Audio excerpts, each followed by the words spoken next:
Hi everyone, this video is part of my open source live looping setup experiments. Right now I'm in LMMS where I have two triple oscillator tracks. One of them is on MIDI channel 1 and the other is on channel 2. I have selected a loop section of 4 bars and I have my piano roll open on an empty track of the channel 1 synth.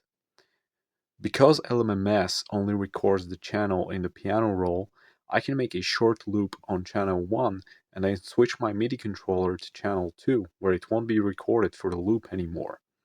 This setup has two very bad shortfalls. First, you likely need to play an audible metronome at the start so you can have a consistent tempo. Second, you can only play two instruments at a time. This is the result.